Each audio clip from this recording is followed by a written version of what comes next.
All right, let's just jump right in. Welcome to today's Explainer, where we're going to unpack a truly fascinating and honestly deeply reflective piece by author Jimmy Perez. We're diving into his recent work titled Mark IV, Cultivating the Heart. Now, if you've ever felt just totally overwhelmed by your circumstances, or maybe you're frustrated because you aren't seeing the kind of growth or change you actually want in your life, well, Perez's take on this ancient text offers an incredibly powerful framework for personal transformation. His core thesis hits hard, honestly.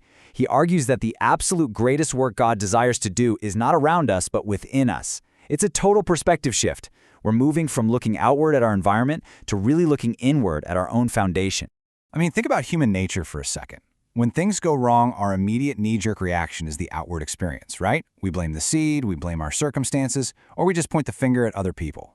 But what's so cool about the text of Mark IV is that it invites us to totally stop that outward blame game.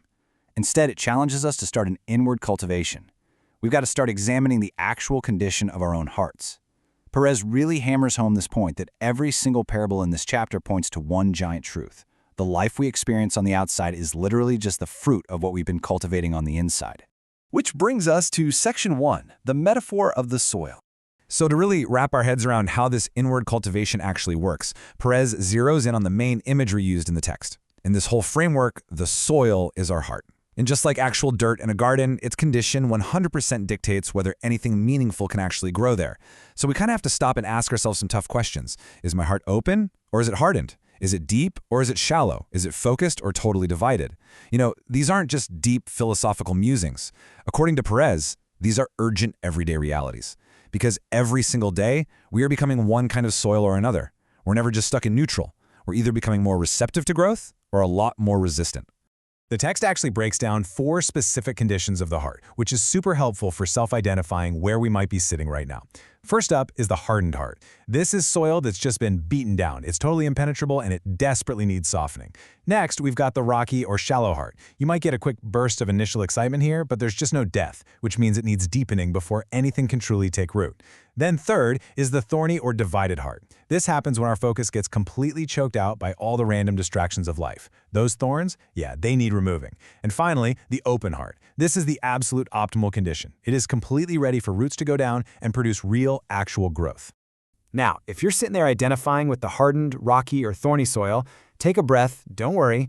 Perez delivers a massive dose of good news here. Our hearts are not permanently fixed. Hard soil can absolutely be softened. Rocky soil can be deepened. And man, those thorns can for sure be pulled up. But how, right? Well, the text gives us an incredibly clear, actionable blueprint for this. Step 1 is humility. That means just admitting the actual condition of your heart without getting defensive. Step 2 is repentance. This is actively turning away from the junk that's hardening or dividing you. And step 3, daily surrender. Perez explains that through this 3-step process, the ground of our lives gets continually transformed so that truth can actually take root and bear some lasting fruit. All right, let's move on to Section 2, the metaphor of the seed. So once the soil is actually prepped and ready, we shift into the second big metaphor in Perez's analysis. If the soil is all about our internal condition, the seed is about how the process of transformation actually unfolds once it starts. And I really want to slow down here for a second, because the pacing of this seed is so different from the instant gratification we're also used to today. Perez points out a quote that says, "The kingdom grows quietly." I just want to let that sit with you for a moment. We live in a world that is incredibly loud, right? Where everything is about going viral, making a massive impact right this second, and showing off these spectacular overnight results. But Perez pulls this profound realization from the text. The kingdom grows quietly. The reality is, most transformation, the real, lasting change, happens entirely beneath the surface, way before anyone else can even see it. So what does this actually look like in our everyday lives? Well, like we said, true growth happens beneath the surface. It requires small, consistent acts of faithfulness.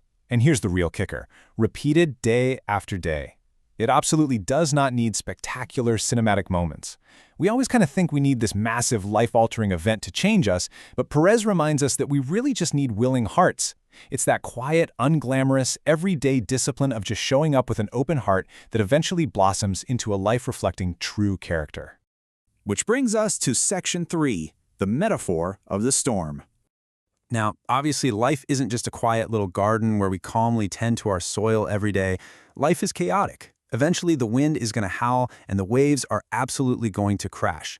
But when those external storms hit, Perez anchors his whole analysis on this one incredibly powerful truth. No storm is greater than his presence. Let's just pause on that. No storm is greater than his presence. Perez explains this so beautifully. He points out that the greatest peace is not found in a life with zero storms. Honestly, that's a total myth we all chase, right? This idea that if we just get everything perfectly right, nothing bad will ever happen. But true peace is found in knowing that the one who calms the wind and the waves is literally already in the boat with us. It's a huge shift in perspective. When our hearts trust in that presence, the storm inside us begins to settle down, even before the storm around us does. The external circumstances might still be raging out of control, but that inward cultivation we talked about at the very beginning, that's exactly what keeps you anchored through the whole thing. And that leads us right into section 4, the final invitation.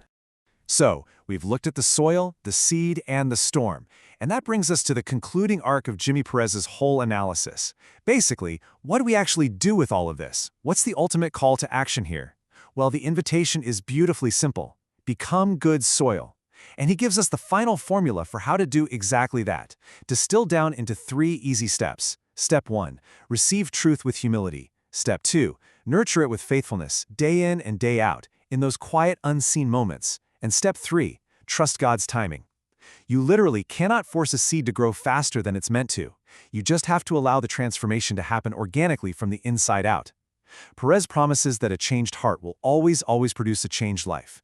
And a life firmly rooted in this way, it won't just benefit you. It'll become a massive source of peace, hope, and blessing for literally everyone your life touches.